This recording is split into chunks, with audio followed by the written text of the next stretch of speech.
Hi everyone, it's Don and I hope you're having a fantastic day. Well, guess what? We actually started the Panama Canal.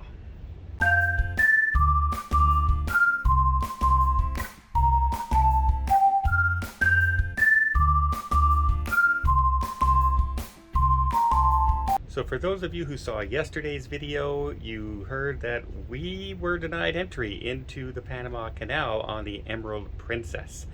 So we are on the Pacific side heading to the Atlantic side, and yep, we were denied boarding because of new protocols that were in place for the bridge crew and their testing. We tested the day before, and Panama now says their authority, their version of the CDC now says, nope, that's not the way they're going to do it. You have to test the day of now. So that was a big pain. So we were sitting there for about 4 hours waiting to see if we can get approval or not. And finally they said, no, it's not going to happen today.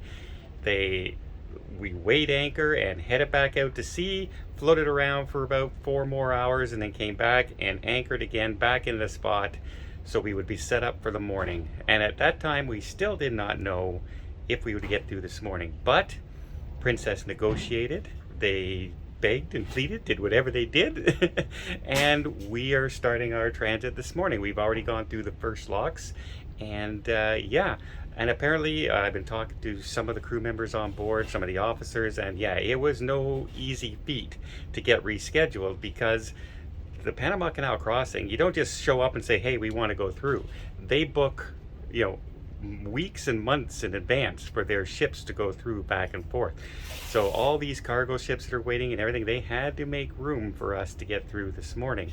So luckily they were very fairly accommodating with us, and we were able to get through. Otherwise, two things could have happened. They could have canceled altogether for now. We could have been sitting here for weeks. We could have headed back to LA and unloaded.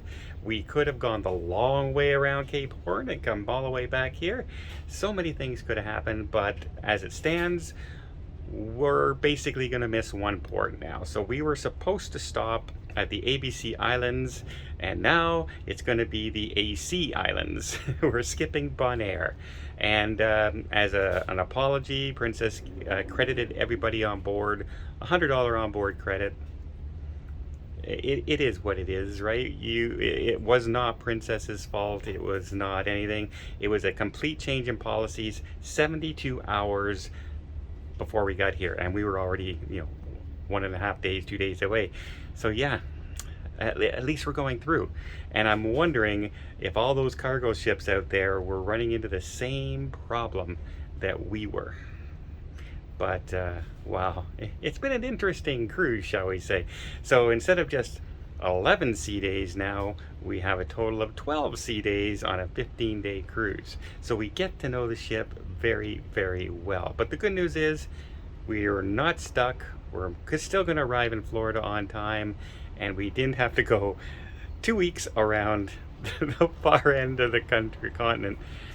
Can you imagine that? Can you imagine being stuck here for another 2 weeks? It wouldn't be like, I would love that. I'm on a cruise ship. It's not a big deal. However, I have other cruises lined up, and I would have missed those, which would have been a problem. Well, I hope you appreciate this little update. If you did, please give it a thumbs up. To see more tips, more tricks, more travel blogs from around the world, hit that subscribe button. And one more time, we're just starting to go through. So more to come later. Until next time, have yourself a safe and a great vacation.